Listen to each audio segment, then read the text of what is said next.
أعوذ بالله من الشيطان الرجيم بسم الله الرحمن الرحيم ترى كثيرا منهم يتولون الذين كفروا لبئس ما قدمت لهم أنفسهم أن سخط الله عليهم وفي العذاب هم خالدون۔ سورۃ مائدہ آیت نمبر 80۔ پہلے چلا تھا کہ دو وجوہات کی بنا پر بنی اسرائیل پر لعنت بھیجی گئی۔ بنی اسرائیل کو اللہ تعالیٰ نے اپنی رحمت سے دور کیا۔ پہلی وجہ کیا تھی؟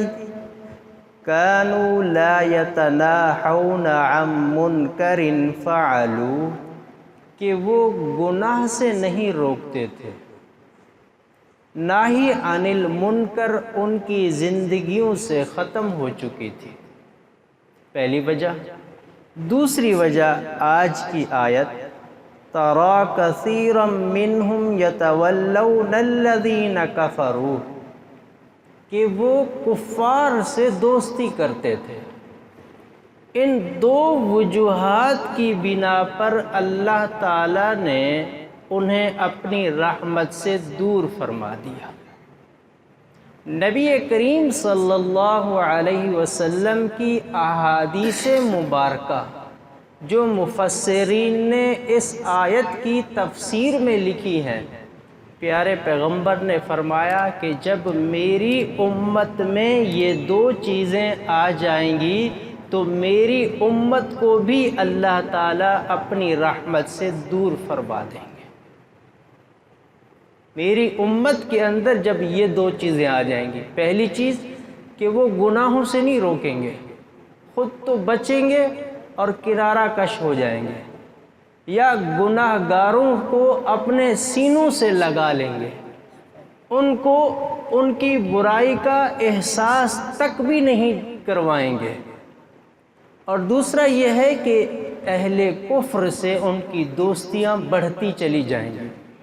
جب میری امت کے اندر یہ دو بیماریاں آ جائیں گی تو اللہ تبارک و تعالیٰ اس امت کو بھی اس وقت اپنی رحمت سے دور فرما دیں گے۔ سیاہ ستہ کی روایت ہے، نبی کریم صلی اللہ علیہ وسلم نے فرمایا تمہیں مارنے کے لیے کفار ٹوٹ پڑیں گے جیسا کہ بھوکا پیاسا کھانے اور پینے کی طرف ٹوٹ پڑتا ہے۔ تو حضرات صحابہ کرام نے عرض کیا یا رسول اللہ صلی اللہ علیہ وسلم، کیا ہم اس وقت کم ہوں گے، تھوڑے ہوں گے؟ آپ علیہ السلام نے فرمایا کہ نہیں، زیادہ ہوں گے، مسلمان سیلاب کی جھاگ کی مانند ہوں گے۔ مسلمان سیلاب کی جھاگ کی مانند ہوں گے، یعنی بے وزن بے وقت ہوں گے۔ تو سوال کیا صحابہ کرام نے، کیوں ایسا کیوں؟ تو آپ علیہ السلام نے فرمایا کہ پہلے تو کفار کے دلوں سے مسلمانوں کا رعب اللہ تعالیٰ اٹھا لیں گے۔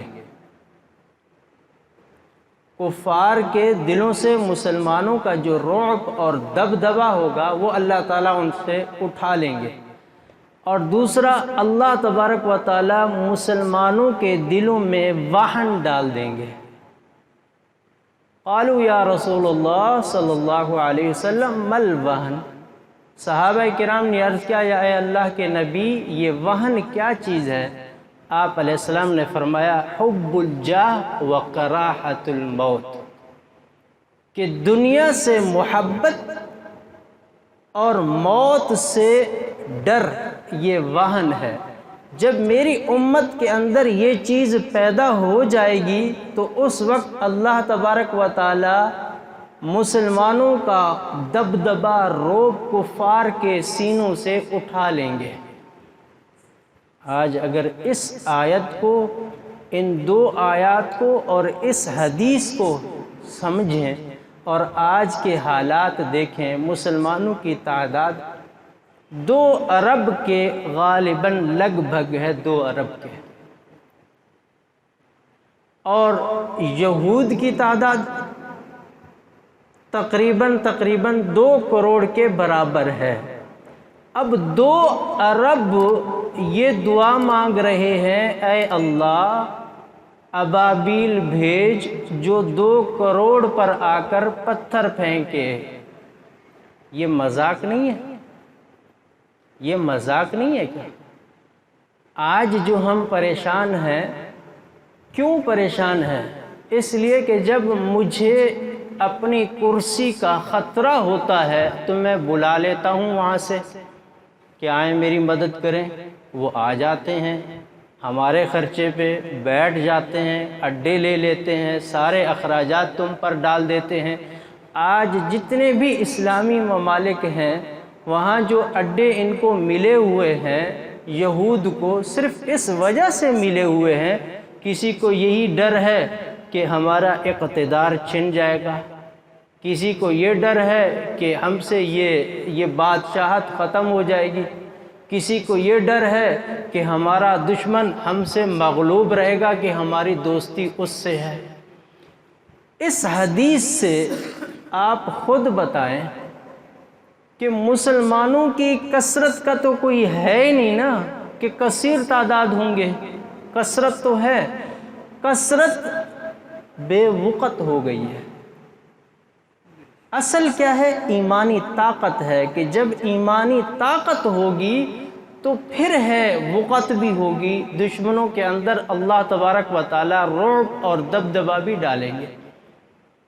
کتنے صدیوں سے ہم یہی دعائیں مانگتے آ رہے ہیں۔ ایک آدمی اگر کسی کو مار رہا ہو تو وہ آدمی کہے کہ بس میں دعا مانگ کے اللہ تعالیٰ سے تمہارا انتقام لوں گا، کوئی اس کو تصور کر سکتا ہے؟ ٹھیک ہے، مانتے ہیں آج فلسطین اکیلا نہیں لڑ رہا، مانتے ہیں اس کے پیچھے اسلامی ممالک کے ہاتھ ہے، یقیناً ہے، ان کے اندر ہے، ایمانی غیرت ہے، لیکن سپورٹ ہے، لیکن کھل کر کب آئیں گے ہم کھل کر کب آئیں گے؟ آج یہودی کھل کر آیا ہے کہ وہ وزیر خارجہ آیا فلسطین، اسرائیل کہتا ہے کہ میں وزیر خارجہ بعد میں ہوں، یہودی ہونے کے ناطے آپ کا سپورٹر بن کر آیا ہوں، اپنا فریضہ انجام دینے آیا ہوں۔ آج مسلمانوں میں ایسا ہے؟ آج تو ہماری حالت یہ ہے کہ ایک آدمی کے گھر چور گھس گئے، چوری کر کے چلے گئے، وہ آدمی بعد میں کہتا ہے شکر ہے کہ میرا پسٹل نہیں لے کے گئے، باقی سارا سامان لے گئے، شکر ہے میرا پسٹل نہیں لے کے گئے۔ حالت ہماری یہی ہے۔ وہ جو جنگلی بھینسیں ہوتے ہیں، جنگلی بھینسوں پر جب شیر حملہ کرتا ہے تو وہ باقیہ 500-400 بھینسیں دیکھ رہی ہوتی ہیں، وہ اس کو کھا رہا ہوتا ہے، اب دوسرے وہ آ کے وہیں سے زور زور سے ایسے آواز نکال رہے ہوتے ہیں، قریب نہیں آتے۔ آج ہم اپنی ساری صلاحیتیں قرارداد پیش کرنے میں، اقوام متحدہ میں مذمت کرانے میں اور ان چیزوں میں خرچ کر چکے ہوتے ہیں، لیکن بڑھ کر آگے بڑھ کر ان کو سینے سے لگانے کے لیے کوئی تیار نہیں ہوتا۔ کیوں؟ اس لیے کہ میرا ملک چھن جائے گا، اس لیے میری کرسی چلی جائے گی، اس لیے کہ میرا آقا میرے سے ناراض ہو جائے گا۔ قرآن کریم کی دوسری آیت میں کیا ہے؟ اللہ تعالیٰ فرماتے ہیں وَلَوْ كَانُوا يُؤْمِنُونَ بِاللَّهِ وَالنَّبِيِّ وَمَا أُنزِلَ إِلَيْهِ مَا اتَّخَذُوهُمْ أَوْلِيَاءَ وَلَكِنَّ كَثِيرًا مِّنْهُمْ فَاسِقُونَ۔ قرآن کریم کی آیت نمبر 81۔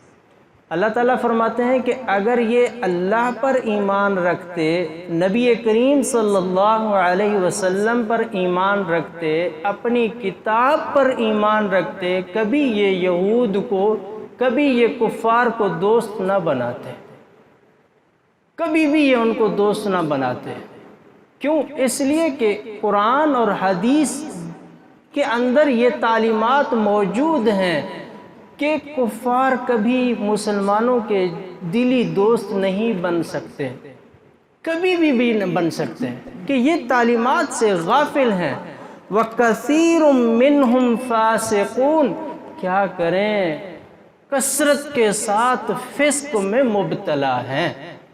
آج تو ہم کہتے ہیں کہ اگر ایک چھوٹا سا ٹولہ حق پر ہو تو ہمیں وہ دہشت گرد نظر آتا ہے، اور جو کثیر تعداد دوسری طرف ہو جو ان کو سمجھا رہی ہو کہ بھئی آپ نے کون سی طاقت سے پنگا لے لیا، جیسے کہ آج تک ہمیں یہی کہا جاتا تھا کہ یہودی بڑی طاقتور ہے، یہود نے تو سورج کی شعاعیں جکڑ لی ہیں، ان کے جدید ٹیکنالوجی نے تو ایسا ہے کہ ان کے ملک پر کوئی پرندہ پر نہیں مار سکتا۔ پتہ نہیں کن کن چیزوں سے ڈرایا ہوا تھا کہ یہود کے پاس وہ دجالی طاقت ہے، وہ جمع کر رہی ہے۔ ایک چھوٹی سی جماعت نے حقیقت بیان کر دی کہ کچھ بھی نہیں ہے ان کے پاس۔ آج ٹھیک ہے مسلمان شہید ہو رہے ہیں، سکون سے وہ بھی نہیں بیٹھے، اطمینان کے ساتھ وہ بھی نہیں بیٹھے، معذرت کے ساتھ ان کی نیندیں بھی اڑی ہوئی ہیں۔ کیوں؟ اس لیے کہ یہودی تو موت سے ویسے ہی ڈرتا ہے، کہ اللہ تعالیٰ نے فرمایا کہ اگر ان کو 1000 سال بھی دے دیا جائے تو یہ پھر بھی چاہتے ہیں کہ اور لمبی زندگی ہو، ہمیں مل جائے۔ یہ تو ویسے ہی موت سے ڈرتا ہے، یہ تو مسلمان ہے جس سے موت ڈرتی ہے، کہ اس لیے موت ڈرتی ہے مسلمان سے کہ یہ تو مجھے پہلے مانگ رہا ہے، میں نے تو اس کو 1 مہینے بعد ملنا ہے۔ موت مسلمان سے ڈرتی ہے، یہودی موت سے ڈرتا ہے۔ تو یہاں پر فرمایا وَكَثِيرٌ مِّنْهُمْ فَاسِقُونَ، ان کی کثرت فسق میں مبتلا ہے۔ وہ چھوٹا سا ٹولہ، وہ چھوٹی سی جماعت جو برسر اقتدار نہیں ہے، پیکار ضرور ہے، جن کے پاس جدید ایٹمی طاقت نہیں ہے لیکن ایمان سے لیس ضرور ہیں، وہ تھوڑے ہیں لیکن کام کے ہیں، اور اصل وہی ہے۔ اسلام چاہتا بھی وہی حالت ہے۔ دعا ہے کہ اللہ تبارک و تعالی ہمیں قرآن سمجھنے کی توفیق عطا فرمائے۔ وآخر دعوانا الحمدللہ رب العالمین۔